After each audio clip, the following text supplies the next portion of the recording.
এই জন্য রমজান মাস কদর করতে হবে, সকল প্রকারের ইবাদতের ভিতরে আমাদের নিমজ্জিত হবে, আগ্রহ উদ্দীপনা আমাদের বাড়িয়ে দিতে হবে।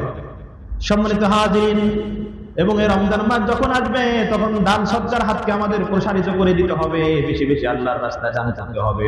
মসজিদ মাদ্রাসায় এতিম অসহায় মিসকিন যারা আছেন এদেরকেও দান করতে হবে।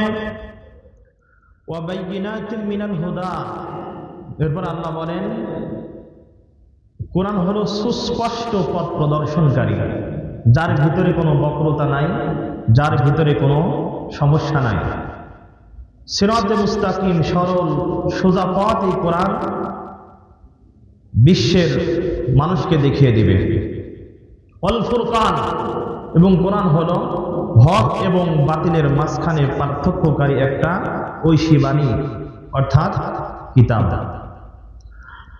কোনটা হক, কোনটা বাতিল, কোনটা সত্য, কোনটা মিথ্যা, কোনটা হালাল, কোনটা হারাম, কোন পথে আমার আপনার চলতে হবে, কোন পথে চলা যাবে না, সব কিছু চূড়ান্তভাবে এই কোরআন কারীম আমাকে আপনাকে বলে দিয়েছে, পথ দেখিয়ে দিয়েছে। এবার আল্লাহ বলেন ফামান শাহিদা মিনকুমুশ শাহর, তোমাদের মধ্য থেকে যারা রমজান মাস পেয়ে যাবে ফালিয়াসুমহু, তারা যেন অবশ্যই রমজানের রোজা পালন করে। আল্লাহ তাআলা ডাইরেক্ট আদেশ সূচক বাক্য ব্যবহার করেছেন, ডাইরেক্ট আদেশ করেছেন যে তোমাদের ভিতর থেকে যারাই রমজান মাস পাবে তারা যেন অবশ্যই এই রমজান মাসে রোজা পালন করে। আল্লাহর আদেশ। সম্মানিত হাজিরিন, এই রমজান মাস আমাকে আপনাকে দেওয়া হয়েছে অফার স্বরূপ, সওয়াব অর্জনের বিশাল এক অফার আল্লাহ তাআলা আমাকে দান করেছেন এই রমজানের দ্বারা।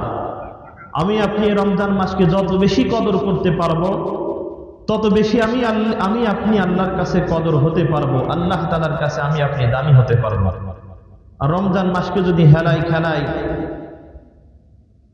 এদিকে সেদিকে বিভিন্ন অজুহাত দিয়ে যদি আমি আপনি কাটিয়ে দিই, তাহলে এর জবাবদিহি কাল কিয়ামতের ময়দানে আল্লাহর কাছে খুব চূড়ান্তভাবে করতে হবে। সম্মানিত হাজিরিন, রমজানের রোজার কি ফজিলত এবং এর ফায়দা কি, রমজানের ফায়দা কি, এটা আমরা সকলেই জানি। তারপরেও আমি আপনাদের সামনে হাদিসের আলোকে কিছু আলোচনা পেশ করব, যেগুলা দ্বারা আমরা রমজানের রোজা রাখার প্রতি উদ্বুদ্ধ হব এবং আমাদের অন্তরের ভিতরে যেন আগ্রহ উদ্দীপনা তৈরি হয়।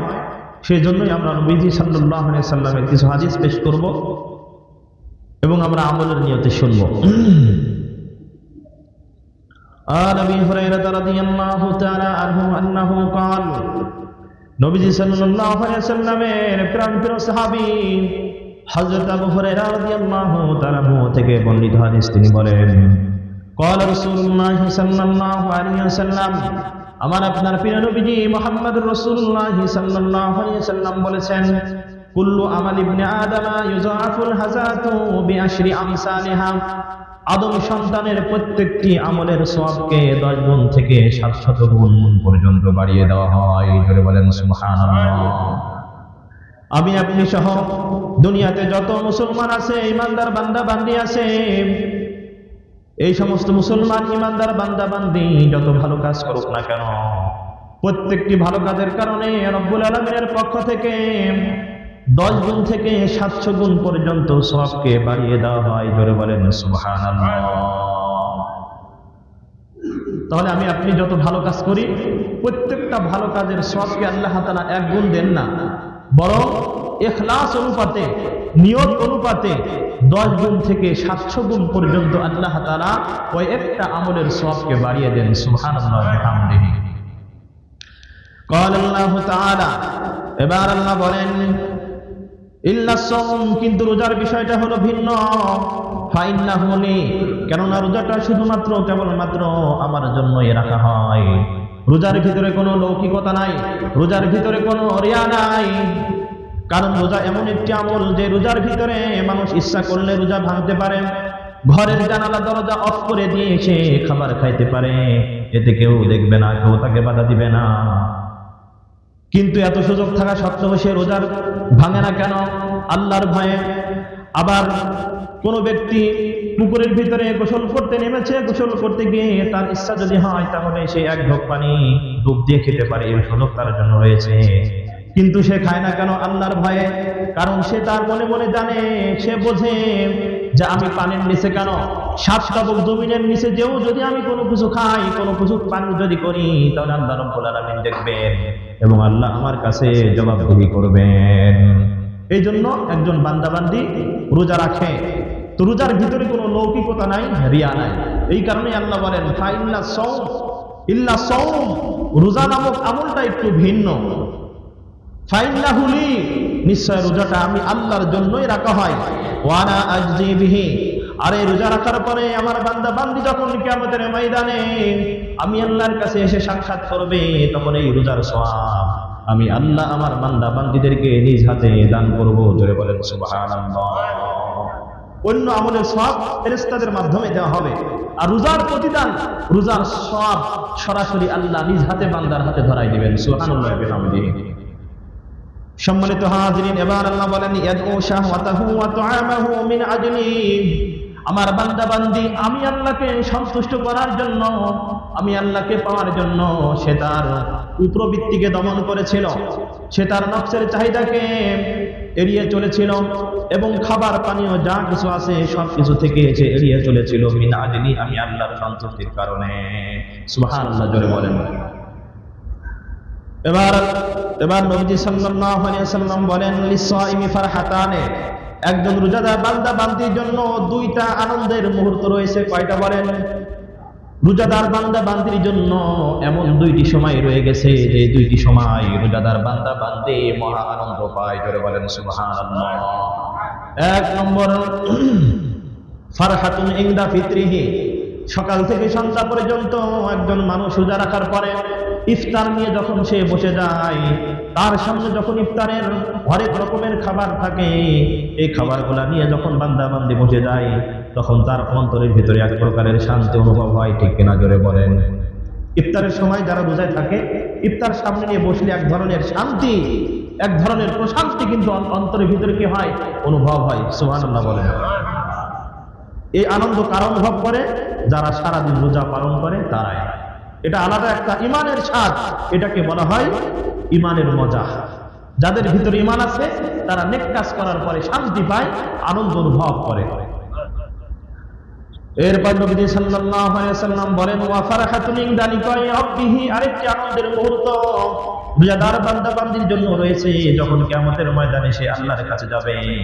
আল্লাহ যখন নিজ হাতে তার এই রোজার সওয়াবের প্রতিদানকে, রোজার সওয়াবকে আল্লাহ বান্দার বান্দির হাতে ধরায় দিবেন, তখন এই রোজাদার বান্দা বান্দি মহান আনন্দে আনন্দিত হবে। সুবহানাল্লাহ ওয়া বিহামদিহি। তাহলে রোজাদার বান্দা বান্দির জন্য আনন্দের মুহূর্ত কয়টা? দুইটা। নাম্বার এক, একটা হলো তার ইফতারের সময়। নাম্বার দুই, যখন কিয়ামতের ময়দানে আল্লাহর কাছ থেকে সরাসরি রোজার সওয়াব পাবে, তখন এই রোজাদার বান্দা বান্দি মহা আনন্দে আনন্দিত হয়ে যাবে। সুবহানাল্লাহ ওয়া বিহামদিহি। এবার নবীজি বলেন ওয়ালা খালুফু ফামিস সাইমি আতিয়াবু ইনদাল্লাহি মিন রিহিল মিসকি, সারাদিন একজন বান্দা বান্দি রোজা পালন করার পরে যখন তার পেটের ভিতরে কোনো খাবার থাকে না, কোনো পানি থাকে না, খালি পেট হওয়ার কারণে পেট থেকে এক প্রকারের দুর্গন্ধ মুখ থেকে বের হয়, এটা যে তার দাঁত পরিষ্কার করে না এই জন্য না, বরং সারাদিন খাবার খায় নাই, পাকস্থলীগুলা শূন্য আছে, খাবার বিহীন আছে, এই কারণে তার মুখ থেকে এক প্রকারের দুর্গন্ধ বের হয়। নবীজি সাল্লাল্লাহু আলাইহি ওয়াসাল্লাম বলেন ও আমার উম্মতেরা তোমরা শোনো, তোমাদের পেট খালি থাকার কারণে, রোজার কারণে তোমাদের মুখ থেকে যে দুর্গন্ধ বের হয়, এই দুর্গন্ধটা রব্বে কারীমের কাছে মিশক আম্বরের থেকেও বেশি প্রিয়। জোরে বলেন সুবহানাল্লাহ ওয়া বিহামদিহি। এবার নবী বলেন আসিয়ামু জুন্নাহ, রোজা হলো মানুষের বান্দা বান্দির জন্য, রোজাদার ব্যক্তির জন্য ঢাল স্বরূপ। অর্থাৎ আমি আপনি প্রতিপক্ষ ব্যক্তির হামলা থেকে বাঁচার জন্য যেভাবে ঢাল ব্যবহার করবি, ঠিক তেমনি ভাবে আমি আপনি যদি রমজান মাসের রোজাগুলা ঠিকঠাক মতো পালন করতে পারি, তাহলে এই রোজাটাই আমার আপনার জন্য জাহান্নামের আগুন থেকে বাঁচার জন্য ঢাল স্বরূপ হয়ে যাবে। জোরে বলেন সুবহানাল্লাহ।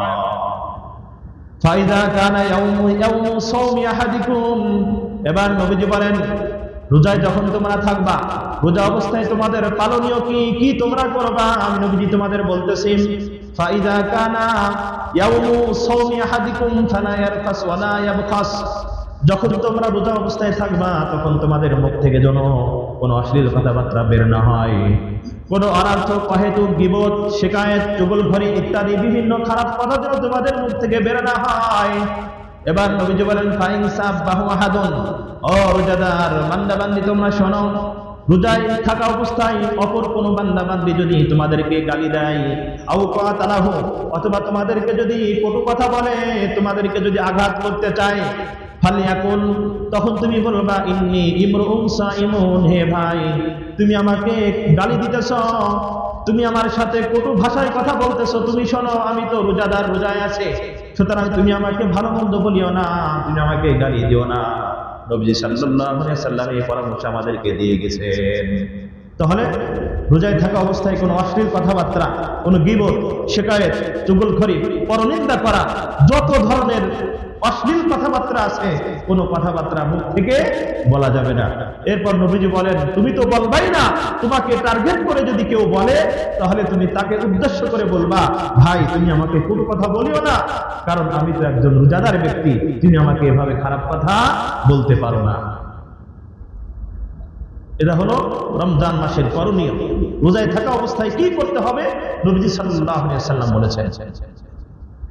সম্মানিত হাজিরিন, وعن ابي هريره رضي الله تعالى عنه انه قال, নবীজি সাল্লাল্লাহু আলাইহি ওয়াসাল্লামের বিশিষ্ট সাহাবী নাম হলো হযরত আবু হুরায়রা রাদিয়াল্লাহু তাআলা আনহু, তিনি বলেন, قال رسول الله সাল্লাল্লাহু আলাইহি ওয়াসাল্লাম, নবীজি সাল্লাল্লাহু আলাইহি ওয়াসাল্লাম বলেছেন, ইযা কানা আউয়ালু লাইলাতিন মিন শাহরি রমাদান, যখন রমজান মাসের প্রথম রাত্রি এসে হাজির হয়ে যায়, ইউনাদি মুনাদিন, তখন একজন ঘোষণাকারী বান্দাবান্দিকে, তামাম বিশ্বের মুসলমান বান্দাবান্দিদেরকে উদ্দেশ্য করে একটা ঘোষণা দিতে থাকে।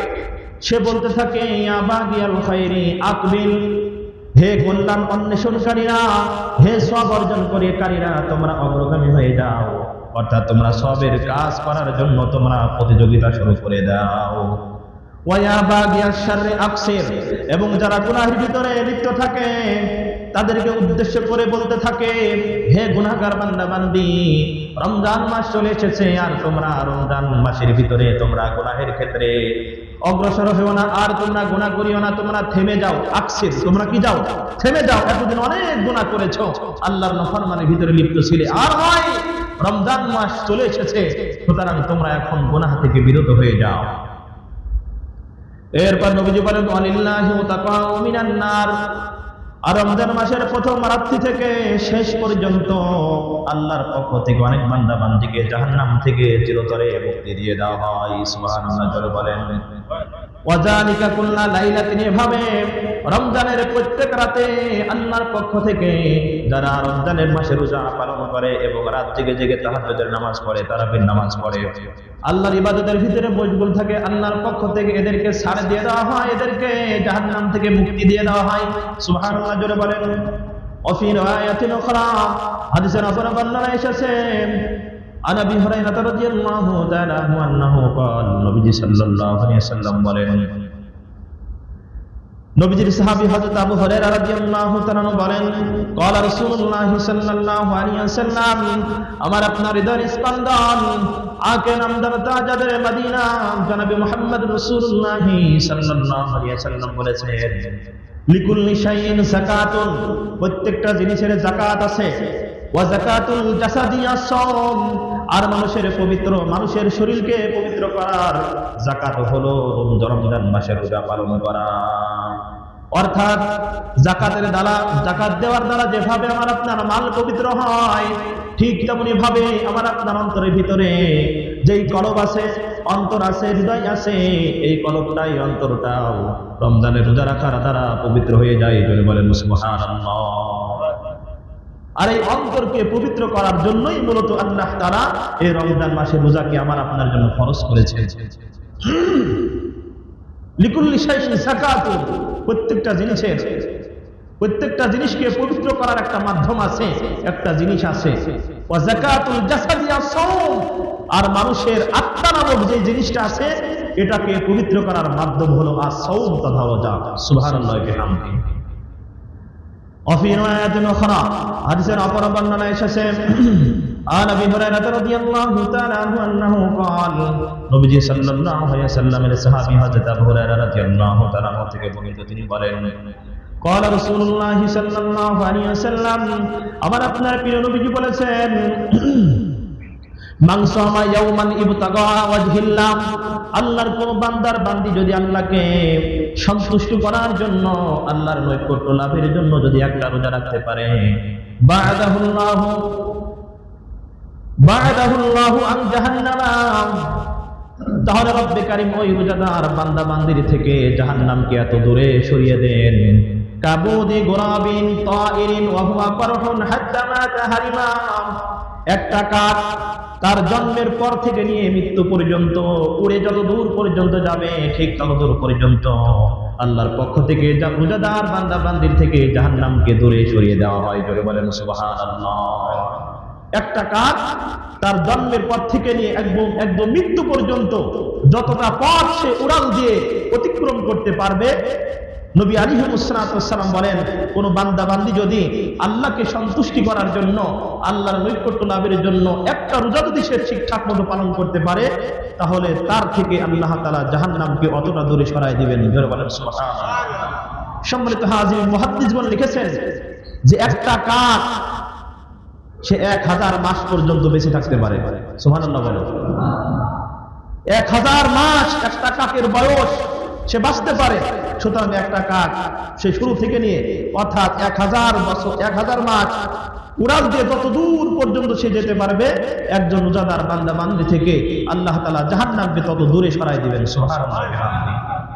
সম্মানিত হাজিরিন, একটা রোজার ফজিলত যদি এত বেশি হয়, তাহলে আমরা যদি 30টা রমজানের রোজা পালন করতে পারি, তাহলে কতটা ফজিলত, কতটা সওয়াব অর্জিত হবে, এটা আমার আপনার কল্পনার বিষয়। সম্মানিত হাজিরিন, وفي رواية أخرى হাদিসের অপর বর্ণনায় এসেছে, নবীজি সাল্লাল্লাহু আলাইহি ওয়াসাল্লামের সাহাবী হযরত আবু হুরায়রা রাদিয়াল্লাহু তাআলা থেকে বর্ণিত, তিনি বলেন, قال رسول الله صلى الله عليه وسلم, আমার আপনার প্রিয় নবীজি মুহাম্মদুর রাসূলুল্লাহ সাল্লাল্লাহু আলাইহি ওয়াসাল্লাম বলেছেন, মান সামা রমাদানা ঈমানাও ওয়া ইহতিসাবান গুফিরা লাহু মা তাকাদ্দামা মিন যামবিহি, আল্লাহর কোন বান্দা বান্দি যদি ঈমানের সাথে সওয়াবের আশায় রমজানের রোজা রাখতে পারে, তাহলে তার পূর্বের সকল গুনাহকে আল্লাহর পক্ষ থেকে ক্ষমা করে দেওয়া হবে। সুবহানাল্লাহ। দুইটা জিনিস রোজা রাখতে হবে, দুইটা শর্তের সাথে। কয়টা বলেন? দুইটা। 1 নম্বর ঈমান ঠিক থাকতে হবে, নাম্বার 2 সওয়াবের আশা থাকতে হবে অন্তরের ভিতরে, যে আমি আপনি যে রোজাগুলা পালন করতেছি, রোজা রাখতেছি, এই রোজার দ্বারা আমি আল্লাহর পক্ষ থেকে সওয়াব প্রাপ্ত হব, প্রতিদান প্রাপ্ত হব, এই আশা আর ভরসা নিয়ে আমার আপনার কি করতে হবে? রমজানের রোজা রাখতে হবে। তাহলে ঈমান এবং সওয়াবের আশায় যদি কোনো বান্দা বান্দি রমজান মাসে রোজা পালন করতে পারে, নবীজি বলেছেন, গুফিরা লাহু মা তাকাদ্দামা মিন যামবিহি, তার অতীতের সকল ছোট গুনাহকে আল্লাহ তাআলা মাফ করে দিবেন। সুবহানাল্লাহ। ومن قام رمضان إيمانا واحتسابا غفر له ما تقدم من ذنبه। এরপর নবী আলাইহিস সালাম বলেন, রমজান মাসের ভিতরে রাত জেগে কেউ যদি আল্লাহর ইবাদতের ভিতরে ব্যস্ত থাকতে পারে, তাহলে আল্লাহ রাব্বুল আলামিন তার জীবনের পূর্বের সকল গুনাহকে মাফ করে দিবেন। সুবহানাল্লাহ বলেন। মান কামা রমাদান, যে ব্যক্তি রমজান মাসে রাত জেগে ইবাদতে ব্যস্ত থাকবে, মুহাদ্দিসগণের অন্যতম একটা ব্যাখ্যা লিখেছেন, অনেকগুলা ব্যাখ্যা লিখেছেন, তার মধ্যে অন্যতম একটা ব্যাখ্যা হলো যে রমজান মাসে রাত জেগে ইবাদত করার উদ্দেশ্য হলো সালাতুত তারাবিহ তথা তারাবির নামাজ আদায় করা। কোন নামাজ বলেন? তারাবির নামাজ। অথচ আমরা এই রমজান মাসকে হেলায় খেলায় কাটাইয়া দিই। আল্লাহ যাদের তৌফিক দিয়েছে তারা আমরা 20 রাকাত পড়ি, আর কিছু আল্লাহর বান্দা এমন আছে যারা 8 রাকাত 10 রাকাত, আর এমন কিছু হতভাগা আছে যারা একেবারেই পড়ে না। আছে কি নাই বলেন? অবশ্যই আছে। আল্লাহর পক্ষ থেকে অফার চলবে রমজানের শুরু থেকে শেষ পর্যন্ত, সওয়াব অর্জনের একটা বিশাল ধামাকা অফার। কি অফার বলেন? ধামাকা অফার। মোবাইলে মেসেজ দেয় না? ধামাকা অফার। তারপর আরো কি কি অফার দেয়? তো আল্লাহর পক্ষ থেকে আমাদের সওয়াব অর্জনের একটা ধামাকা অফার রমজানের শুরু থেকে শেষ পর্যন্ত চলবে। এটা আমার আপনার রিসিভ করতে হবে, অ্যাকসেপ্ট করতে হবে, গ্রহণ করতে হবে। যদি না করতে পারি তাহলে আমার মতো হতভাগা, দুর্ভাগা, কপাল পোড়া, বদনসিব কেউ নাই। সম্মানিত হাজিরিন, এবার নবী সাল্লাল্লাহু আলাইহি ওয়াসাল্লামের আরেকটি গুরুত্বপূর্ণ হাদিস আপনাদেরকে শোনাবো। আন আবি হুরায়রা রাদিয়াল্লাহু তাআলা আনহু আন্নাহু ক্বাল, নবী সাল্লাল্লাহু আলাইহি ওয়াসাল্লামের সাহাবী হযরত আবু হুরায়রা রাদিয়াল্লাহু তাআলা থেকে বর্ণিত হাদিস তিনি বলেন, ক্বালা রাসূলুল্লাহ সাল্লাল্লাহু আলাইহি ওয়াসাল্লাম, আমার আপনার হৃদয় স্পন্দন, কলিজার টুকরা জনাবে মুহাম্মদ রাসূলুল্লাহ সাল্লাল্লাহু আলাইহি ওয়াসাল্লাম বলেছেন, উতিয়াত উম্মতি ফি শাহরি রমাদান খামসা খিসালিন লাম তুতা উম্মাতুন ক্বাবলাহা, এই রমজান মাসের মধ্যে আমার উম্মতকে এমন বিশেষ 5টি বৈশিষ্ট্য দেওয়া হয়েছে যা পূর্বের কোন নবীর উম্মতদেরকে দান করা হয়েছিল না। জোরে বলেন সুবহানাল্লাহ। এমন 5টি বৈশিষ্ট্য আল্লাহ তাআলা আমাকে আপনাকে দিয়েছেন, যেই 5টি বৈশিষ্ট্য, যেই 5টি ফজিলত অন্য কোন নবীর উম্মতকে ইতিপূর্বে দেওয়া হয়েছিল না। সুবহানাল্লাহ। নাম্বার 1, নবীজি বলেন, খুলুফু ফামিস সাইমি আতিয়াবু ইনদাল্লাহি মিন রিহিল মিসকিন। এই উম্মতে মুহাম্মদের 1 নম্বর রমজানের ভিতরে যে বৈশিষ্ট্য দেওয়া হয়েছে তার নাম হলো যে এই রমজান মাসের ভিতরে যারা রোজা পালন করবেন, রোজায় থাকার কারণে তাদের পেট খালি থাকার কারণে মুখ থেকে যে দুর্গন্ধ বের হবে, এই দুর্গন্ধটা রব্বে কারীমের কাছে মিশকে আম্বর নামক সুঘ্রাণ থেকেও বেশি প্রিয় এবং দামি। জোরে বলেন সুবহানাল্লাহ। নাম্বার 2, ওয়া তাস্তাগফিরু লাহুমুল মালাইকাতু হাত্তা ইফতিরু। বান্দা বান্দি যখন রমজান মাসের রোজা পালন করে, রোজায় থাকা অবস্থায় যখন সকাল থেকে সে রোজা শুরু করে দেয়, শুরু করা থেকে নিয়ে ইফতার করা পর্যন্ত রোজাদার বান্দা বান্দির জন্য আল্লাহর পক্ষ থেকে যত ফেরেশতারা আছে সকল ফেরেশতা তাদের জন্য আল্লাহর কাছে ক্ষমা চাইতে থাকে। জোরে বলেন সুবহানাল্লাহ। আল্লাহর ফেরেশতারা আল্লাহর কাছে রোজাদার বান্দা বান্দির জন্য ক্ষমা চাইতে থাকে আর বলতে থাকে, আল্লাহ তোমার অমুক বান্দা, তোমার অমুক বান্দি রমজানে রোজা পালন করেছে, আল্লাহ তোমার ওই বান্দা বান্দিকে ক্ষমা করে দাও। সুবহানাল্লাহ জোরে বলেন। নাম্বার 3, ওয়া তুসাফফাদু মারাদাতুল শায়াতিন। এই দুনিয়ার ভিতরে যত দুষ্টু জিন আছে, শয়তান আছে, এদেরকে সব এই রমজান মাসের ভিতরে বন্দী করে দেওয়া হয়। সুবহানাল্লাহ বলেন। ফালা ইয়াখলুসুনা ফীহি ইলা মা কানা ইয়াখলুসুনা ফী গায়রিহি। ফলে রমজান মাসের ভিতরে দুষ্টু জিনেরা এমন কাজ করতে পারে না যে কাজগুলা সে অন্য মাসের ভিতরে করতে পারত। জোরে বলেন সুবহানাল্লাহ।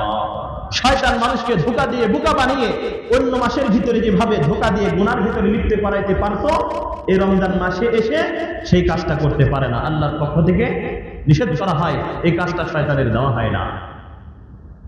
নাম্বার 3, নবী আলাইহিস সালাম বলেন, ওয়া ইউযায়্যিনুল্লাহু তাআলা কুল্লা ইয়াউমিন জান্নাতাহু। রমজান মাসের শুরু থেকে শেষ পর্যন্ত প্রত্যেক দিনের ভিতরে আল্লাহ তাআলা মুমিন বান্দা বান্দির জন্য জান্নাতকে সুসজ্জিত করেন। জোরে বলেন সুবহানাল্লাহ। একদম শুরু থেকে নিয়ে শেষ পর্যন্ত 30 দিনের ভিতরে প্রত্যেকটা দিন আল্লাহ তাআলা তার রোজাদার বান্দা বান্দিদের জন্য জান্নাতকে সাজাতে থাকেন। সাজান। জোরে বলেন সুবহানাল্লাহ।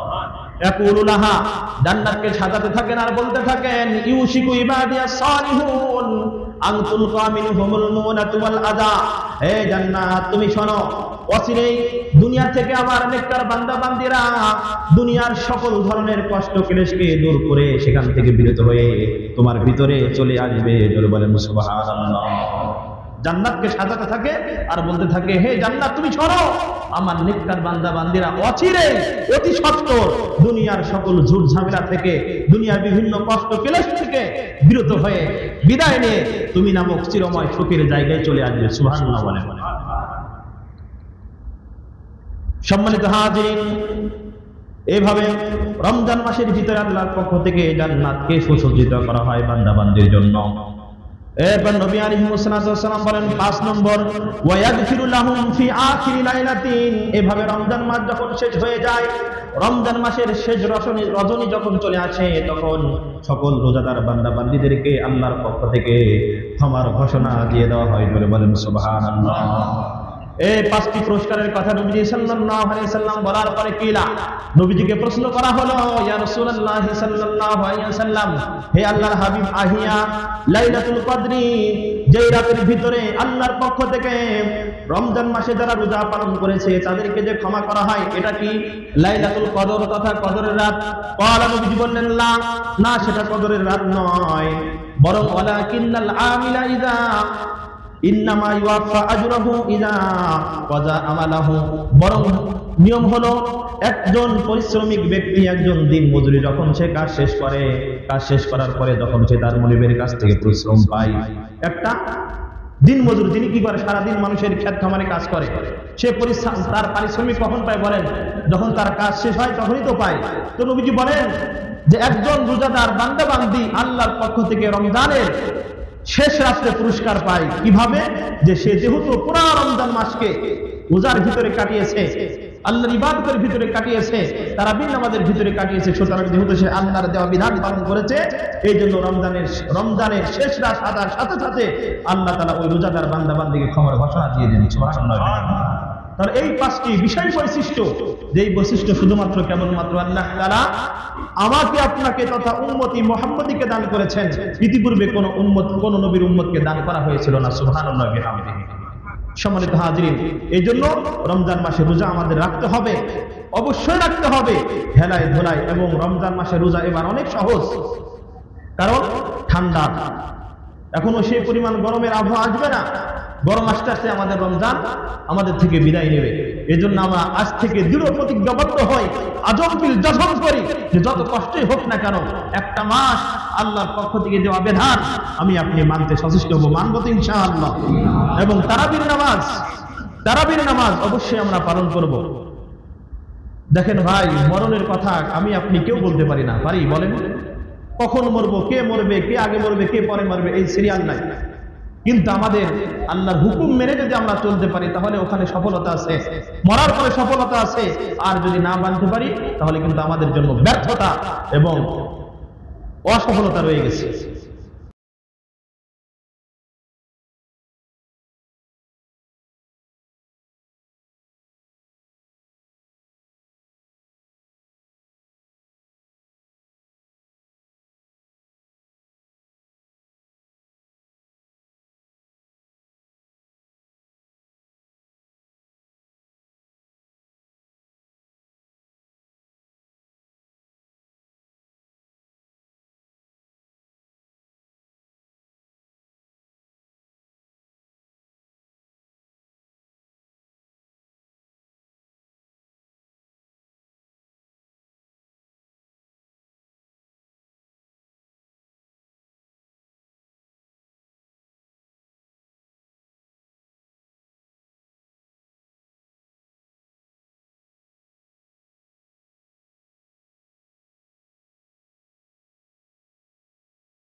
এই জন্য রমজান মাস কদর করতে হবে, সকল প্রকারের ইবাদতের ভিতরে আমাদের নিমজ্জিত হবে, আগ্রহ উদ্দীপনা আমাদের বাড়িয়ে দিতে হবে।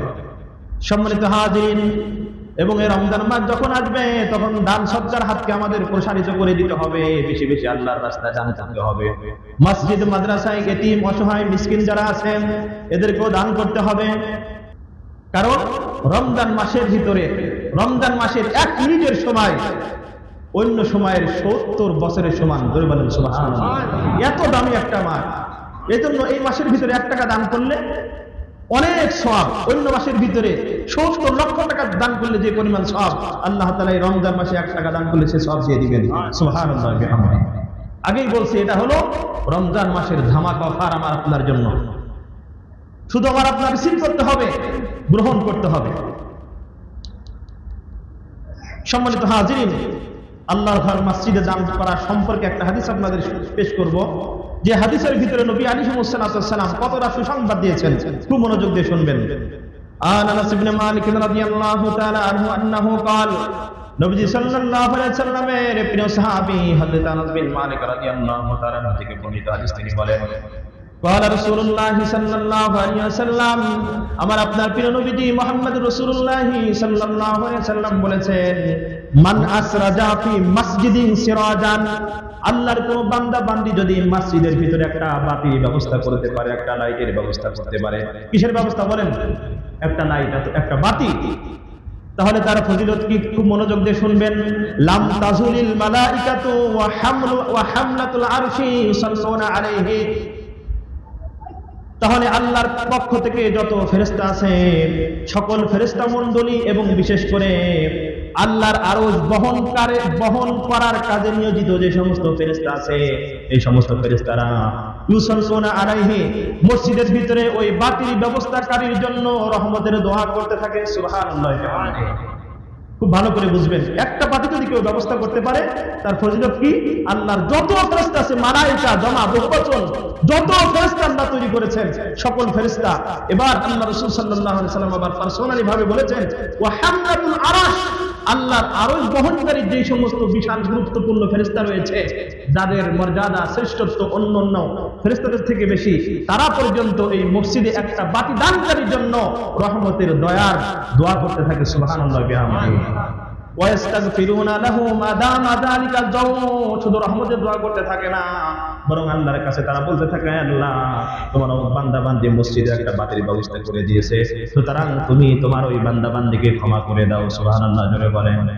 কতদিন পর্যন্ত এই দোয়া করতে থাকে? নবীজি বলেন মা দামা যালিকাল যাও ফিহি, সে যেই বাতিটা মসজিদে দান করেছিল ওই বাতিটা যতদিন পর্যন্ত মসজিদের ভিতরে জ্বলতে থাকবে ততদিন পর্যন্ত আল্লাহর ফেরেশতারা তার জন্য রহমত এবং মাগফিরাতের দোয়া করতে থাকবে। সুবহানাল্লাহ বলেন।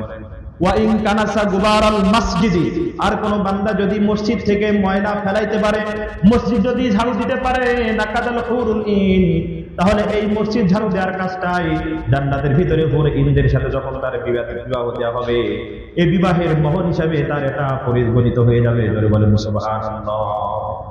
অনেক ফজিলত।